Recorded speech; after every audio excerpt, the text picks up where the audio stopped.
आज के टॉपिक में हम देखेंगे cloud Levi Strauss. Cloud Levi Strauss ये फ्रांस के थे और फ्रांस के बहुत सोशोलॉजिस्ट को आपने पढ़ा है, जैसे मोंटेस्क्यू हो गए, सेंट साइमन हो गए, अगस्ट कॉम्टे हो गए, ठीक है, इमाइल दुर्खिम के बारे में, है ना? इन सबको आपने पढ़ा है। उन्हीं में से एक आते हैं क्लाउड लेवी स्ट्रॉस।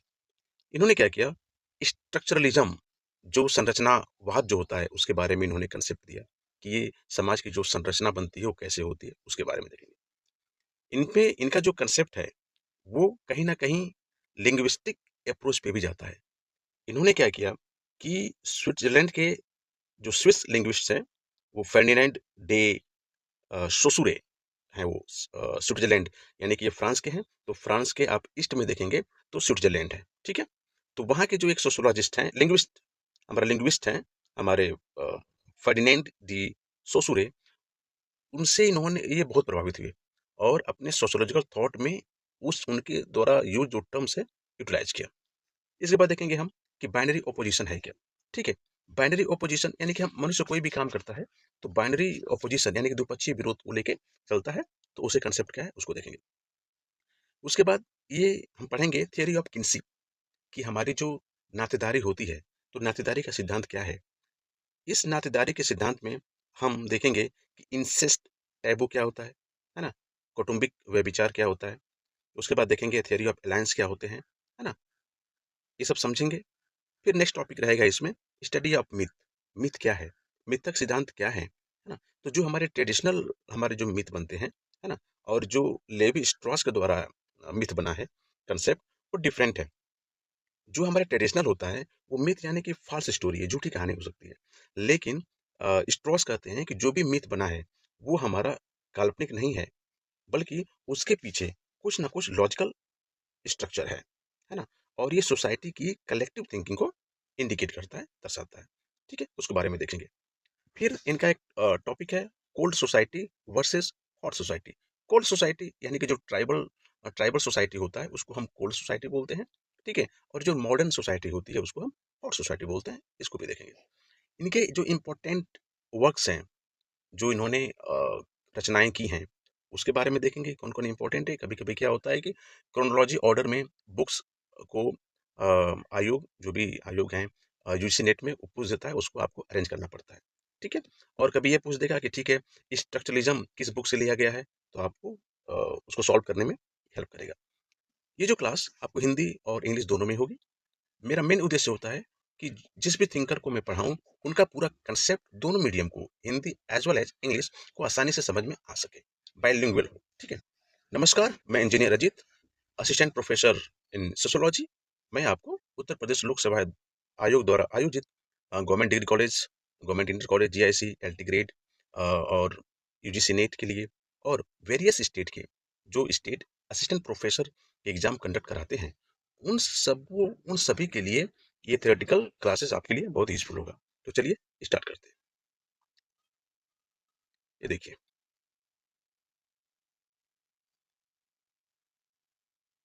ये हमारे हैं क्लॉड लेवी स्ट्रॉस, ठीक है? ओके।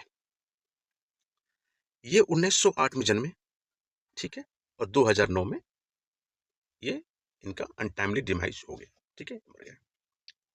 इनको क्या है, ये इनको कहा जाता है फाउंडर ऑफ स्ट्रक्चरलिज्म। संरचनावाद जो है ना? उसका इनका पिता कहा जाता है। किसमें? सोशियोलॉजी में, समाजशास्त्र में और सोशल एंथ्रोपोलॉजी में।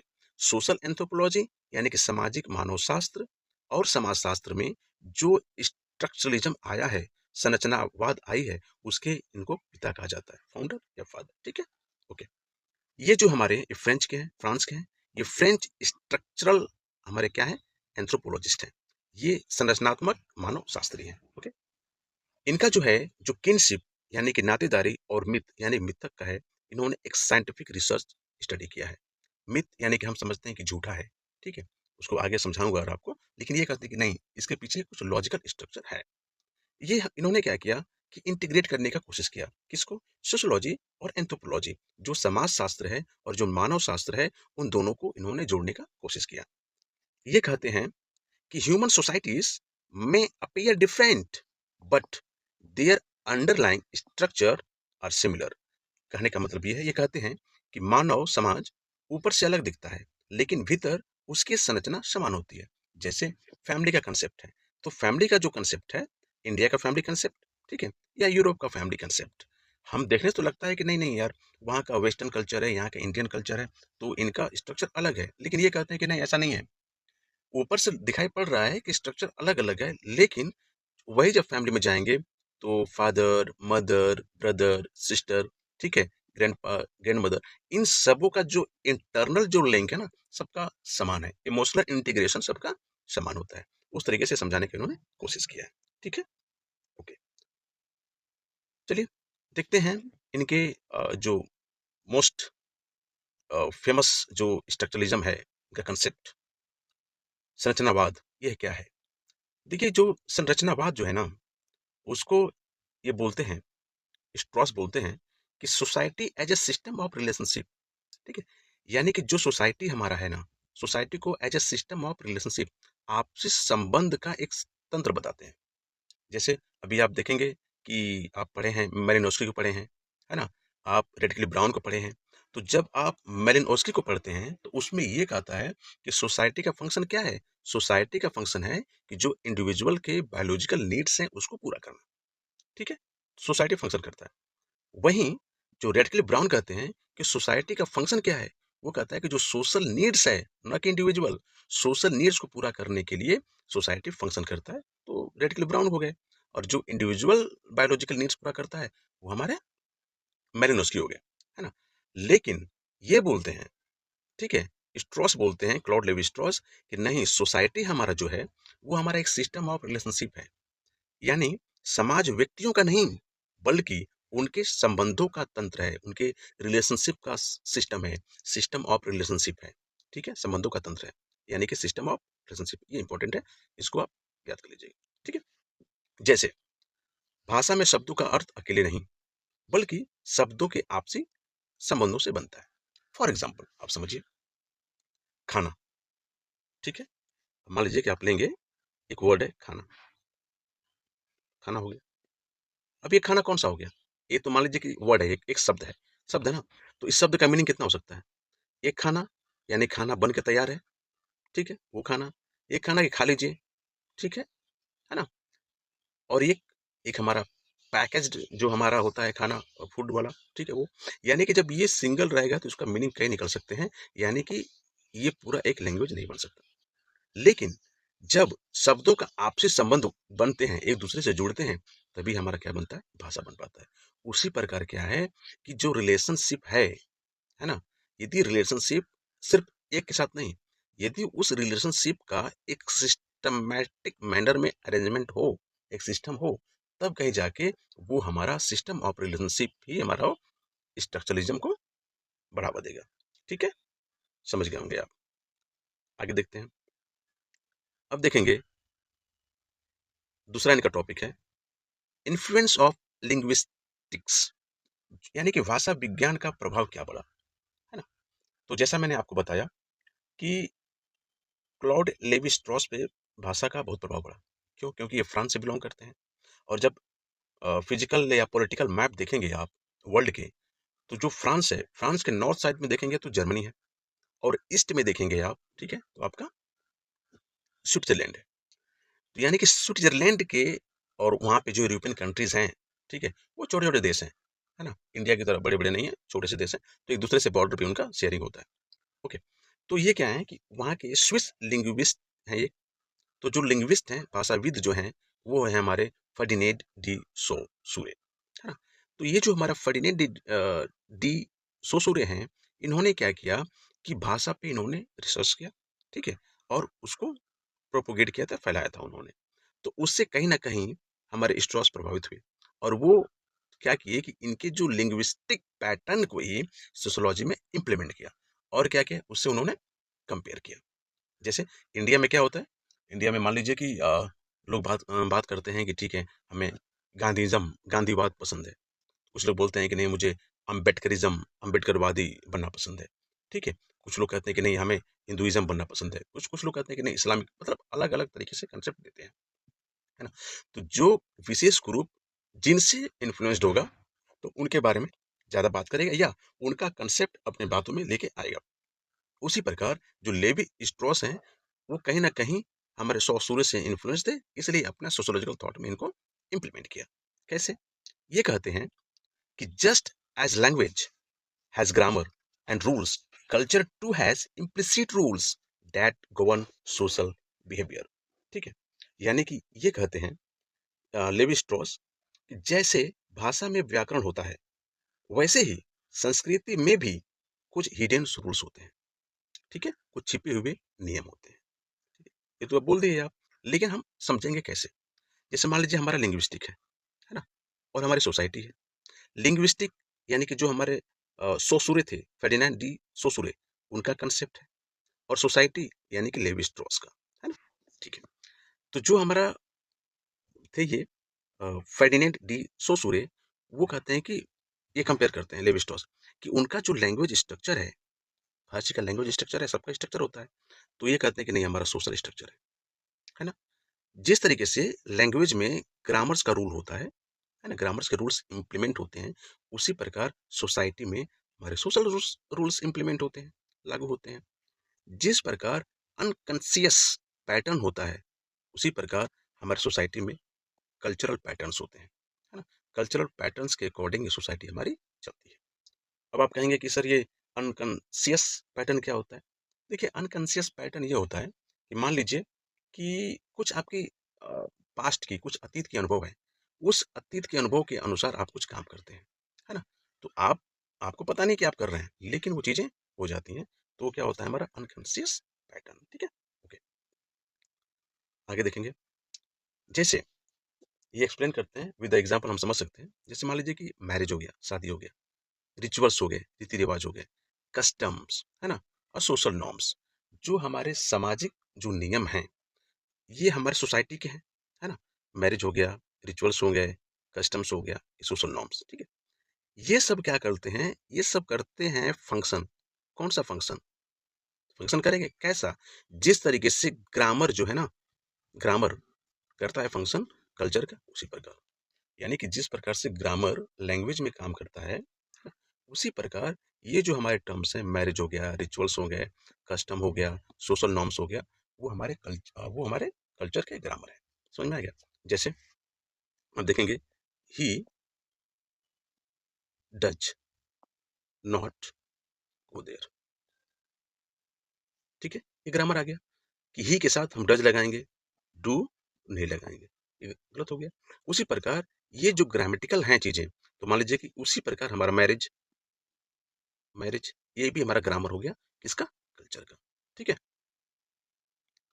नेक्स्ट देखेंगे, इनका मोस्ट इम्पोर्टेंट और इन्हीं का एक कंसेप्ट है। ये सब चीज़ें जो स्ट्रक्चरलिज्म हो गया, ठीक है? इन्फ्लुएंस हो गया, ठीक है? और किनशिप हो गया, ये सब चीज़ें कहीं न कहीं किसी न किसी सोशियोलॉजिस्ट से मिलेंगे कंसेप्ट। लेकिन ये जो बाइनरी ओपोज़िशन है, ये इनका डिफरेंट है, ये इन्हीं का है। ये स्ट्रॉस साहब का ही है। और बाइनरी ओपोज़िशन यानी कि द्विपक्षीय विरोध क्या है? उसमें ये कहते हैं ना कि ये जो बाइनरी ओपोज़िशन होता है, यानी कि द्विपक्षीय जो विरोध है, वो क्या है? हमारा बेस ऑफ सोसाइटीज़ थिंकिंग, यानी कि जिस तरीके से हमारा समाज सोचता है ना? यानी कि समाज की सोच का आधार है। ये बाइनरी ओपोज़िशन क्या है? कुछ नहीं है। ये समाज की सोच का आधार है। यानी कि सोसाइटी जिस तरीके से सोचती है, तो भैया क्यों सोचती है और कैसे सोचती है, उसके लिए हमारा बाइनरी ऑपोजिशन होगा, है ना? बाइनरी ऑपोजिशन होगा तभी। बाइनरी ऑपोजिशन मतलब कि 2 हो गया, द्विपक्षीय, एक पक्ष, 2 पक्ष, विरोध। समझा रहा हूँ कैसे।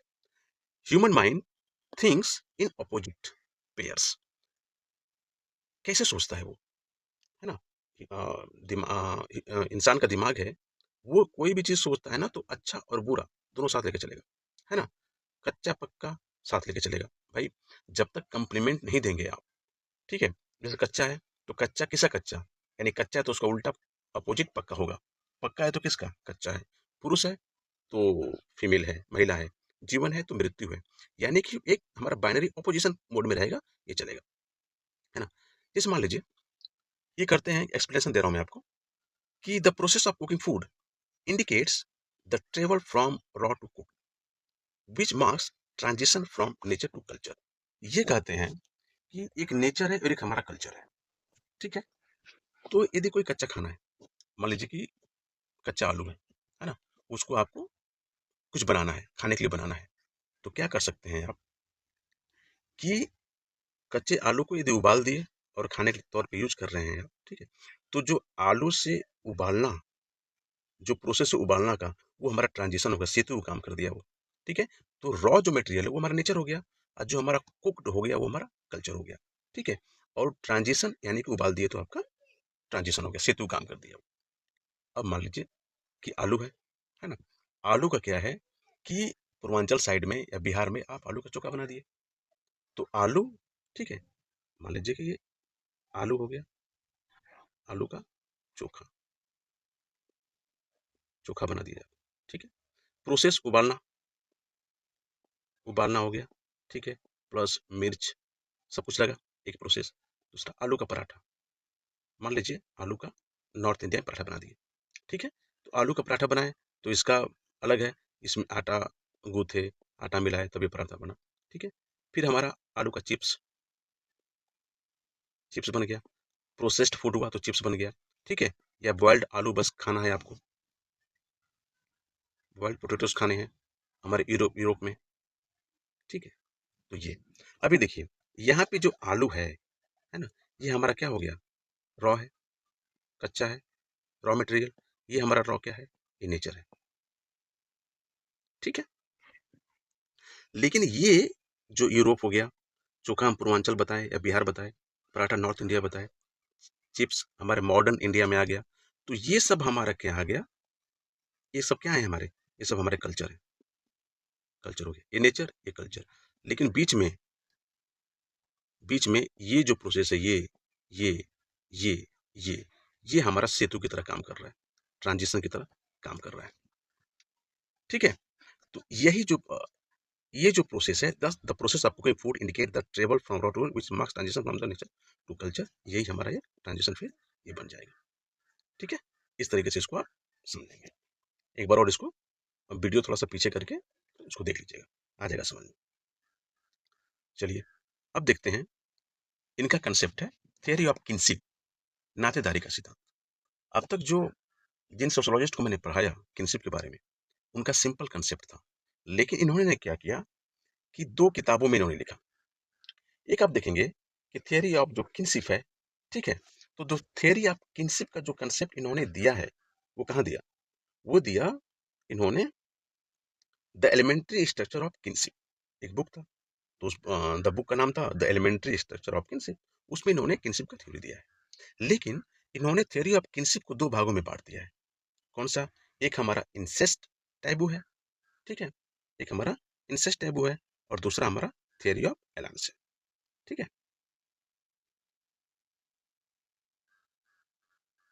थ्योरी ऑफ एलायंस है, ओके। तो अब देखेंगे, और ये जो इंसेस्ट थ्योरी है, ये कहाँ है, इंसेक्ट्स और थ्योरी ऑफ एलायंस, ये भी हमारा किसमें है, the elementary structure of kinship, okay. अच्छा, नातेदारी होती क्या है, लेवी स्ट्रॉस ने किनशिप को बायोलॉजिकल नहीं बल्कि सोशल सिस्टम माना है। लेवी स्ट्रॉस बोलते हैं कि जो हमारी नातेदारी होती है, जो हमारी रिश्तेदारी होती है, भी हमारा बायोलॉजिकल नहीं होता है, जैविक नहीं होता है, हमसे हमसे बायोलॉजिकल नहीं हो गया, लेकिन वो क्या होता है कि एक सोशल सिस्टम बन जाता है ना, तो वहां से चलता है। यानी कि बस हमसे ही बायोलॉजिकल मतलब कि एक माँ बच्चे को जन्म देती है तो हमारा बायोलॉजिकल हो गया वो, है ना। तो कहते हैं कि बस उससे नहीं होता, लेकिन एक सोशल सिस्टम है, उस सोशल सिस्टम से हमारे रिलेशन बनते हैं।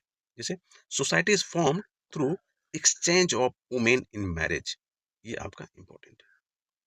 यानी कि ऑब्जेक्टिव में क्वेश्चन आ सकते हैं कि who has given the thought that society is form through exchange of women in marriage, option ABCD दिया रहेगा, उसमें आपको क्लॉड लेवी स्ट्रॉस को क्लिक करना होगा, ठीक है, ओके। तो ये कहते हैं कि जो भी सोसाइटी फॉर्म्ड हुई है, ठीक है, वो किससे हुई है, शादी से। और शादी में क्या हुआ है कि एक घर से या एक गांव से या एक सोसाइटी से औरत दूसरे सोसाइटी में गई है, तो मतलब दूसरे कल्चर में गई है, तो सोसाइटी हमारा फॉर्म्ड हुआ है, ठीक है। ये हमारा बायोलॉजिकल नहीं है, नो बायोलॉजिकल, नो बायोलॉजिकल, ये क्या है, एक्सचेंज, एक्सचेंज ऑफ वुमेन, ठीक है, ये चीजें, ओके। इसमें उन्होंने दिया कि जो exchange of women in marriage, इस चीज को इन्होंने समझा और कंसेप्ट क्या दिया। एक था हमारा इंसेस्ट टैबू। जो हमारा इंसेस्ट टैबू होता है उसका मतलब होता है हिंदी कौटुंबिक व्यभिचार। ठीक है, इंसेस्ट का मतलब, ये इंसेस्ट का मतलब कौटुंबिक, है ना। अच्छा, इसका एक और मीनिंग है illegal sex between member of the same family. एक ही परिवार में जो इलीगल रिलेशनशिप बनते हैं, सेक्सुअल रिलेशनशिप, ठीक है, उसको हम ये इंसेस्ट कहते हैं। जैसे ब्रदर और सिस्टर एक ही परिवार में यदि ऐसा कुछ कर लिए इलीगल सेक्स, तो हमारा ये इंसेस्ट कहलाएगा। ठीक है, तो इन्होंने कहा कि इंसेस्ट टैबू, इन्होंने के टैबू जोड़ दिया। ये कहा है कि जो ये चीजें हैं इलीगल, खत्म करो, यानी कि नहीं होनी चाहिए। प्रोहिबिशन ऑफ सेक्सुअल रिलेशन और marriage with in close blood relation, ये हमारा प्रोहिबिशन कर दिया। इंसेस्ट टैबू ये होता है कि प्रोहिबिशन करता है ऑफ सेक्सुअल रिलेशन और marriage within a close blood relation. एक ही परिवार में बहन भाइयों में शादी नहीं हो सकती। ठीक है, किया। ये जब दिए एक्सप्लेन किए इसको, इंसेस्ट टैबू को, तो इसमें क्या हुआ था कि जो प्रोहिबिशन ऑफ सेक्सुअल रिलेशन और marriage within a close blood relation, इसने क्या किया, इसने मार्क किया, क्या किया, mark transition from nature to culture. यानी कि यह नियम जो है, इंसेस्ट टैबू का जो नियम बना, वो नेचर और कल्चर के बीच सेतु का काम करता है। ठीक है, आपको एक रूल बना देंगे तो अच्छी बात है, आपका बढ़िया से चलेगा सोसाइटी। दूसरा देखेंगे आप, थियरी ऑफ अलायंस क्या है ना। थियरी ऑफ रिश्तेदारी का सिद्धांत क्या है। ये कहते हैं कि marriage as a system of social exchange. ठीक है, जैसा पहले देखा आपने, तो यहाँ भी ये कह रहे हैं कि जो हमारा मैरिज है, शादी है, वो क्या है, वो हमारा एक्सचेंज है। कौन सा exchange, social exchange. Social exchange का क्या है, एक सिस्टम है। इस तरह इसको बाइफरकेट तोड़ तोड़ के पढ़ेंगे तो समझ में आएगा। यानी कि मैरिज क्या है, मैरिज एक एक्सचेंज है। कौन सा एक्सचेंज है, सोशल एक्सचेंज है। इस सोशल एक्सचेंज का क्या है, ये हमारा सिस्टम है। ठीक है, ये जो सिस्टम ऑफ सोशल एक्सचेंज है, वो क्या करता है, वो करता है creating network of cooperation, solidarity and mutual obligation. ठीक है, यानी कि जो शादी होती है, तो शादी क्या करता है, देखिए जो शादी होती है उसमें क्या होता है कि एक औरत एक परिवार से दूसरे परिवार में जाती है, यानी कि सोशल एक्सचेंज हो गया।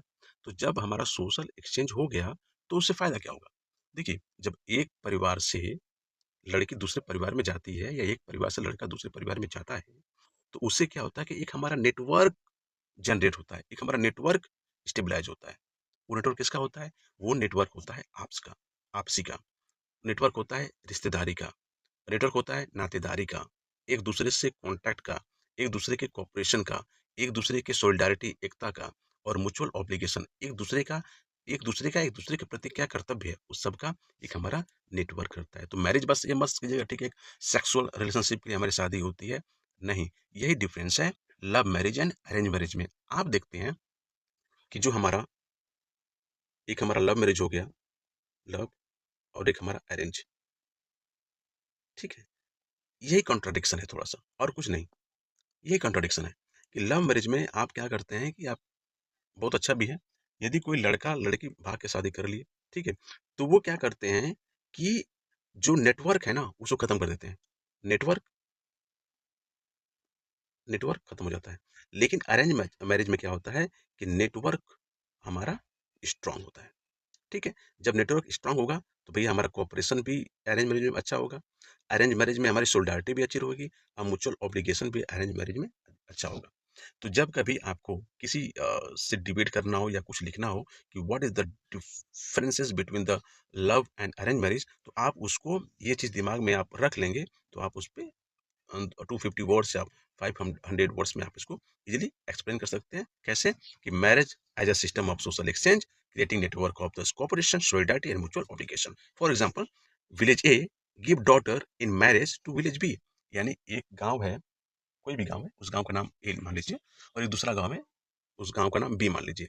तो जब गांव ए गांव ए जो है अपनी बेटी शादी में दूसरे गांव को देता है, तो वहां से एक उन दोनों गांव के बीच एक सोशल बॉन्ड डेवलप हो जाता है, उन दोनों समाज के बीच एक हमारा सोशल बॉन्ड डेवलप हो जाता है, उन दोनों परिवार के बीच हमारा एक बॉन्ड रिलेशनशिप डेवलप हो जाता है। तो ये इनका कंसेप्ट था क्लाउड लेवी स्ट्रॉस का। ठीक है, आई होप आपको समझ में आया हो। अब देखेंगे इनका नेक्स्ट टॉपिक जो है वो है स्टडी ऑफ मिथ, है ना। मिथ, मिथक सिद्धांत। अच्छा, मिथ जब बात आती है तो मिथ समझते क्या है आप? What do you mean? है ना? मिथ के बारे में क्या है कंसेप्ट आपका? देखिए मिथ क्या है ना कि मिथ ऐसा है कि ऐतिहासिक प्रमाण इसका नहीं है। लेकिन सोसाइटी को अच्छे से सुचारू रूप से चलाने के लिए कुछ चीज़ें बनाई जाती हैं, वो हमारा मिथ होता है।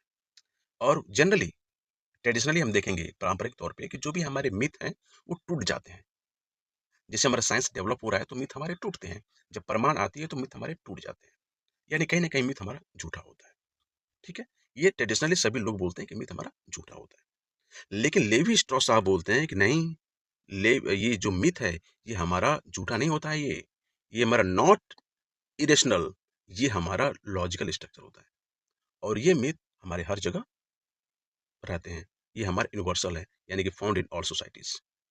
It indicates the collective thinking of society, और ये सामूहिक जो सोच है सोसाइटी की, उसको ये दर्शाता है। मिथ को एक एग्जांपल दूँगा कि मिथ है क्या? जैसे मान लीजिए कि समुद्र मंथन हुआ, ठीक है? समुद्र मंथन हुआ, ये आपने स्टोरी सुना हो गया। मिथ एज़ ए स्टोरी है। समुद्र मंथन हुआ, ये आपका मिथ हो गया। लेकिन क्या सत्य है क्या वो? तो आप इसको देखेंगे तो यार समुद्र मंथन कैसे हो सकता है? समुद्र मंथन कहा जाता है कि 2 लोगों के बीच में हुआ। एक असुर थे और देवता थे। और जब देवता और असुर के बीच में मंथन हुआ तो वहाँ से अमृत निकला, यानी कि जीवन निकला। जो उसको पी लिया वो अमर हो गया। ठीक है? तो उसमें सत्य की विजय हुई, ठीक है? और झूठ की पराजय हुई।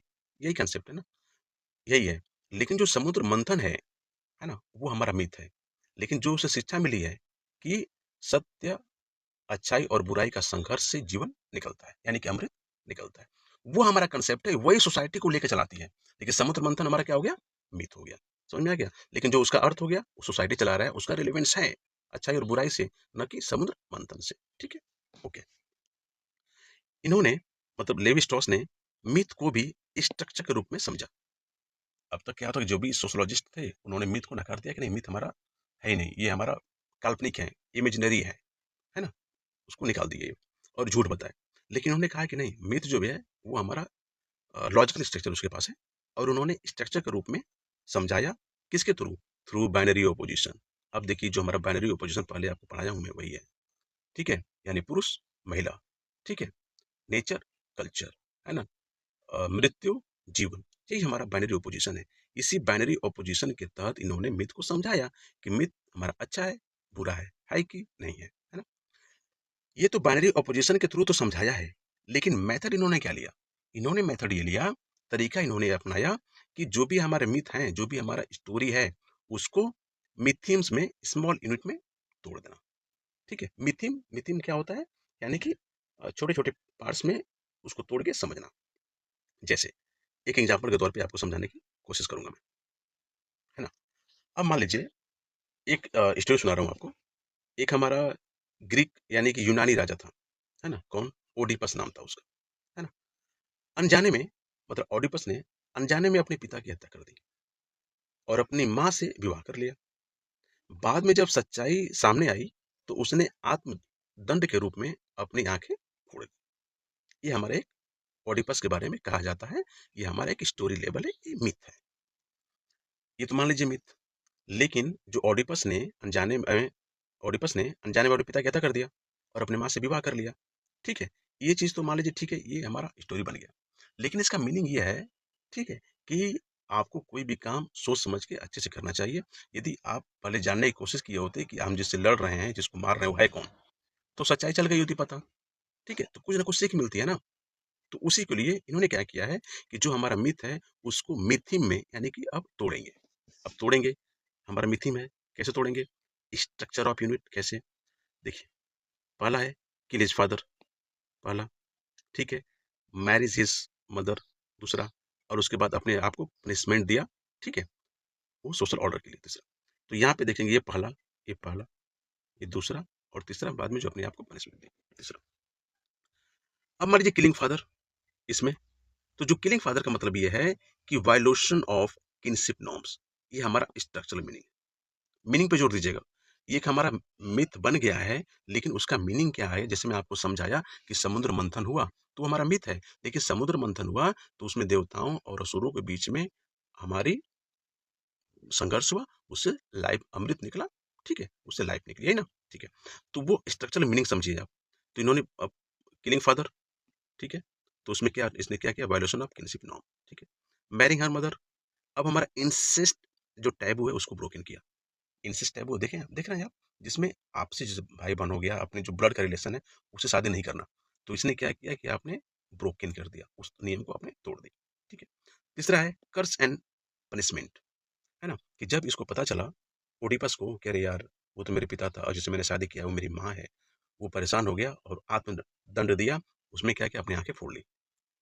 तो जब पनिशमेंट मिल गया, तो वो पनिशमेंट क्या होगा, रिस्टोरेशन ऑफ सोशल ऑर्डर, यानी कि सामाजिक व्यवस्था है उसको इसने रिस्टोर कर लिया।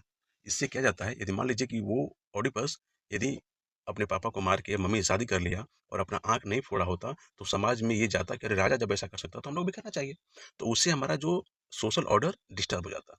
लेकिन जब राजा ने खुद अपने आप को पनिशमेंट दिया, आगे फोड़ लिया, तो समाज में ये कंसेप्ट गया कि अरे नहीं, यदि राजा अपनी आंखें फोड़ सकता है तो सोचो हम लोग करेंगे तो राजा तो हमको पनिशमेंट देगा, हमको तो मार डालेगा, इसलिए हम ये काम नहीं करेंगे।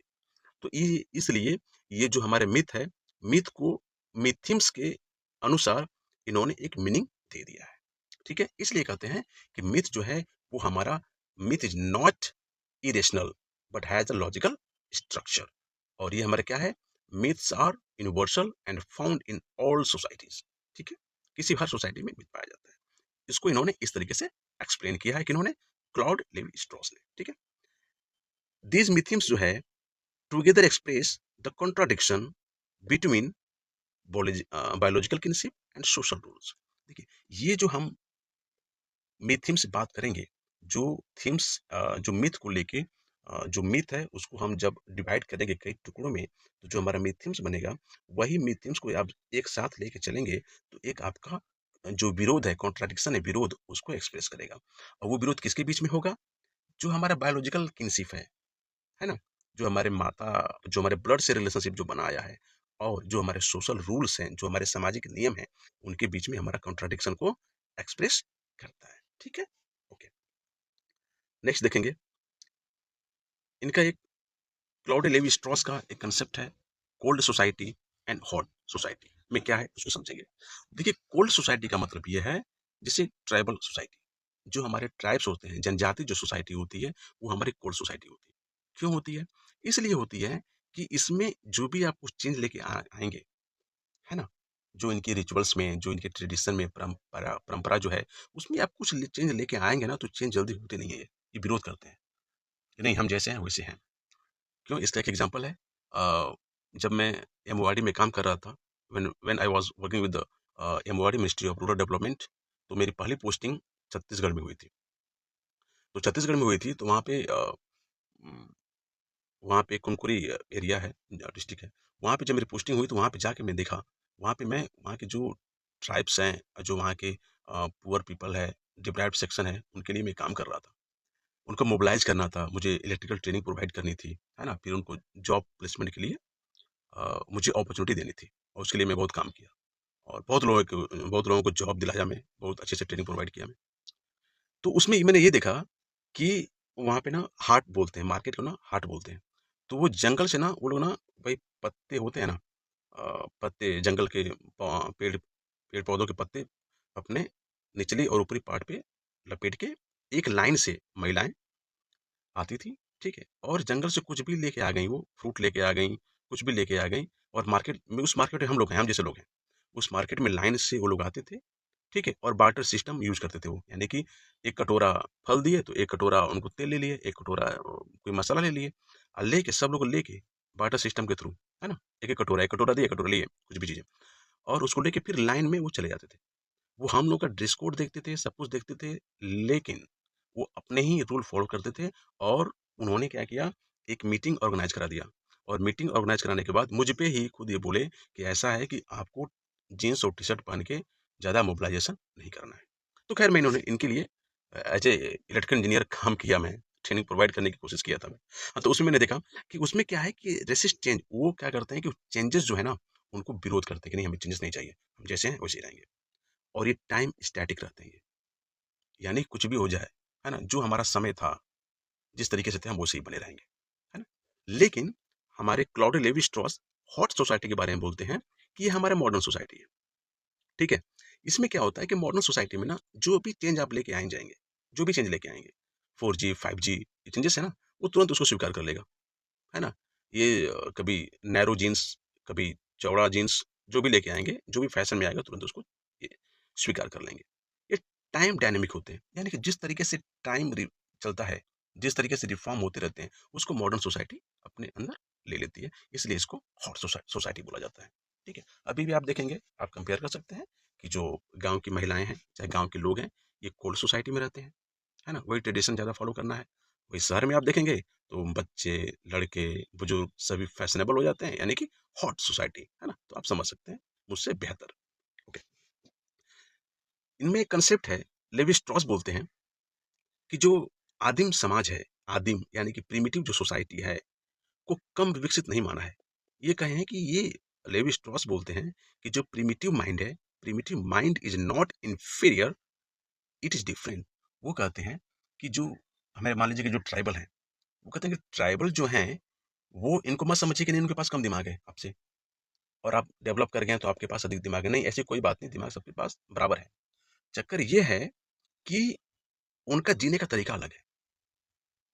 अभी मान लीजिए आपको जाके जंगल में हम छोड़ दें, सारी सुख सुविधाएं आपके पास, यही आप मॉडर्न सोसाइटी में आप हैं, ऑनलाइन सब कुछ पढ़ाई कर रहे हैं, मान लीजिए आपके हाथ से मोबाइल छीन लिया जाए और जंगल में आपको छोड़ दें, वहाँ पे कोई रिसोर्सेज नहीं है, तब आप क्या करेंगे? तब आप सर्वाइव नहीं करेंगे। नहीं, आप जाएँगे तो वहाँ पर भी यू हैव टू सर्वाइव, आपको वहाँ पे जीना पड़ेगा, और सर्वाइव करने के लिए ये जो मॉडर्न सोसाइटी के जो इक्विपमेंट्स हैं आपको छोड़ना पड़ेगा, और वहाँ की जो चीज़ें हैं उससे आपका जो बायोलॉजिकल नीड्स है पूरा करना पड़ेगा। जंगल के पत्ते हैं, उनकी सब्ज़ी बना के खा सकते हैं आप, जो फ्रूट्स आ रहे हैं वो खाना पड़ेगा आपको, है ना? आपको चिप्स वहाँ नहीं मिलेगा। तो मतलब ये है कि जो जहाँ पे रहता है उसका डिफरेंट डिफरेंट तरीके से अपने को सर्वाइव करने की कोशिश करता है। इससे ये नहीं कह सकते कि नहीं वो पिछड़ा है, वो अगड़ा है, ऐसा कुछ नहीं है, है ना? उसी प्रकार आप देखेंगे कि जैसे एससी, एसटी, ओबीसी और जनरल जो होते हैं, इसका मतलब ये नहीं कि एससी, एसटी के लड़के पढ़ने में कमज़ोर होते हैं, ओबीसी के बच्चे पढ़ने में कमज़ोर होते हैं, नहीं, वो कमज़ोर नहीं होते हैं। उनकी स्थिति ऐसी होती है, उनका दिमाग बराबर है। अभी आप देखेंगे कि अभी धरना प्रदर्शन चल रहा है लोक सेवा आयोग में, राजस्थान में। वहाँ पे क्या होता है कि जो जनरल जो एससी, एसटी, ओबीसी के जो कैंडिडेट्स हैं, वो जनरल के जो कैंडिडेट्स हैं, उनसे अधिक नंबर लेके आ रहे हैं, और उनकी कट ऑफ हाई जा रही है कंपेयर टू द जनरल। तो इसका मतलब इससे ये प्रूफ होता है, आप तो सोशियोलॉजी के स्टूडेंट्स हैं, तो यानी कि आप क्लाउड लेवी स्ट्रॉस बोलते हैं कि भैया ऐसा है कि जो प्रिमिटिव माइंड है वो हमारा इंफीरियर नहीं है, बल्कि उनका डिफरेंट तरीके से वो जीते हैं, है ना। और ये बोलते हैं कि इन ट्राइबल सोसाइटी, जो हमारा ट्राइबल सोसाइटी है, there is a balance with nature, जो नेचर के साथ बैलेंस इनके पास अधिक है, मोर देन है। किससे? इन मॉडर्न सोसाइटीज का सस्टेनेबल डेवलपमेंट, जो हम चिल्लाते हैं ना कि हम बात कर रहे हैं एसडीजी की 17 सस्टेनेबल डेवलपमेंट गोल के बारे में बात कर रहे हैं ना, तो जो हमारा सस्टेनेबिलिटी मतलब सतत सतत जो चीजें जो थी, हैं और रहेंगी, तो जो मॉडर्न सोसाइटी में जो थी, हैं और रहेंगी, उससे कहीं ज्यादा बैलेंस हमारे जो ट्राइबल सोसाइटी होती है उनमें होता है। किसके साथ? नेचर के साथ। क्यों? क्योंकि आप तो मान लीजिए कि कोई डेवलपमेंट का काम करना है, ठीक है? तो आप जंगल काट देंगे, पेड़ काट देंगे, तब आप डेवलपमेंट करेंगे, और आप बात करेंगे नहीं हम फिर पौधा लगाएँगे आप, पेड़ काट के फिर पौधा लगाएँगे आप, है ना? तब आप सस्टेनेबल डेवलपमेंट के बारे में बात करते हैं। उनके साथ क्या है कि नेचर ही उनके साथ है, और अपने को नेचर के अकॉर्डिंग उन्होंने ढाल लिया है, इसलिए नेचर के साथ उनके पास अधिक बैलेंस है, ठीक है? तो आप ये कह सकते हैं कि जो ट्राइबल का पक्ष क्लाउड लेवी स्ट्रॉस ने अच्छे से लिया और अच्छे से इन्होंने रखा भी है, और उसको आप आपको कोट करना होगा, ठीक है? किसी भी कैटेगरी के बारे में कहीं भी तो आप ये कोट कर सकते हैं। ओके, अब देखेंगे, हम बात करेंगे इंपॉर्टेंट वर्क्स क्या है, प्रमुख कृतियाँ क्या हैं इनकी। तो जो इनका बुक है, पहला बुक है जो इनका 1949 में 1949 में पब्लिश हुआ, the elementary structure of kinship, कि जो हमारा किनशिप का एलिमेंट्री स्ट्रक्चर है उसके बारे में ये किताब लिखे हैं। इसी किताब में इंसेस्ट टैबू लिखे, जो हमारा कंसेप्ट आया ना इंसेस्ट टैबू का, इसी में आया। थियरी ऑफ अलायंस यही आया, और यही दोनों हमारे मिलकर क्या बने? Theory of kinship.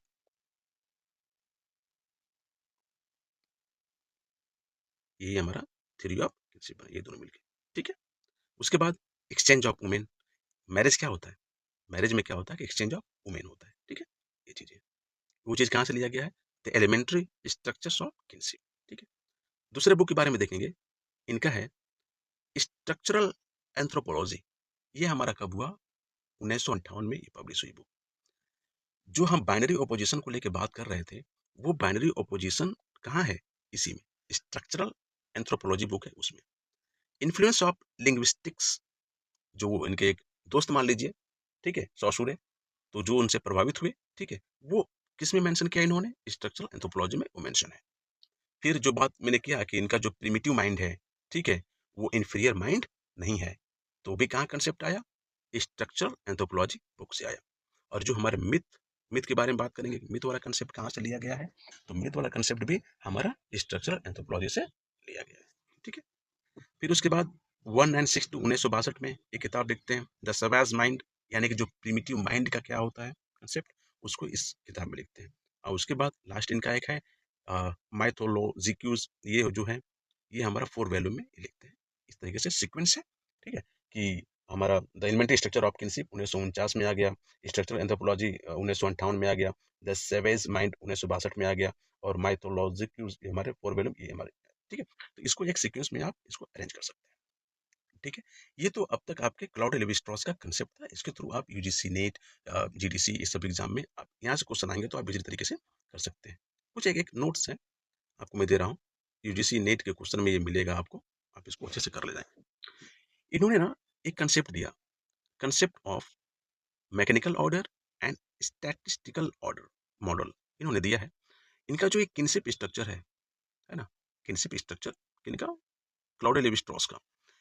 इसमें इन्होंने किनशिप स्ट्रक्चर में एक कंसेप्ट दिया, एक मैकेनिकल मॉडल का और एक स्टैटिस्टिकल मॉडल का, ठीक है।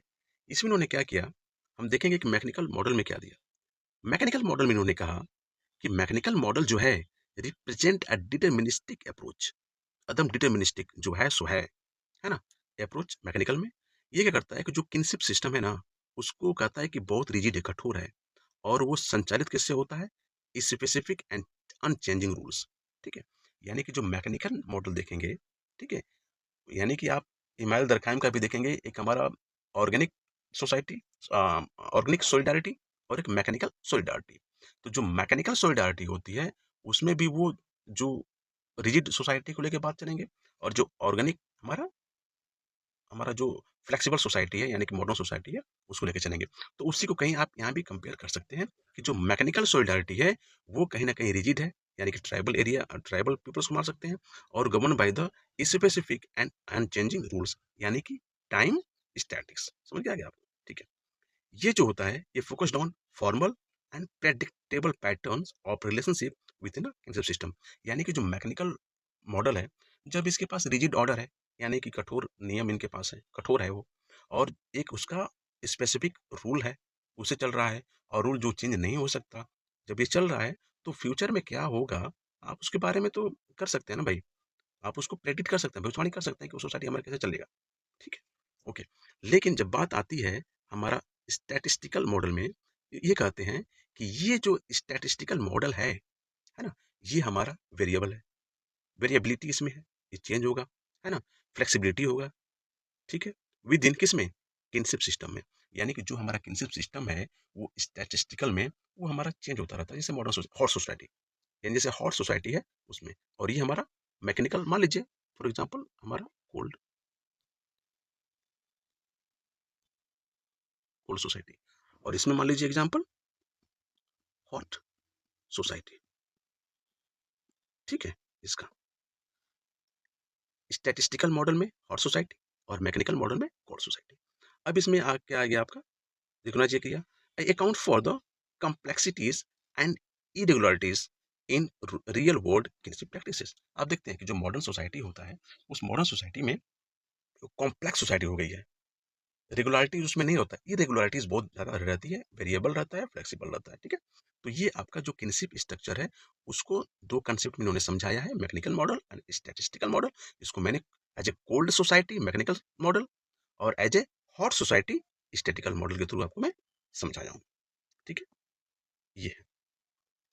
तो अब तक जो आप देखे क्लाउड लेवी स्ट्रॉस का, जो भी हमारा इनका ओपिनियन था, जो भी थॉट था, जो भी सोशोलॉजिकल था, ओपिनियन थॉट, उसको आपने समझा, है ना। तो इसी के साथ ये वीडियो आज आपको कैसा लगा, इसके बारे में मुझे बताइएगा। तो दोस्तों, आज की वीडियो में बस इतना ही। उम्मीद है आपको सारी बातें समझ में आई होंगी।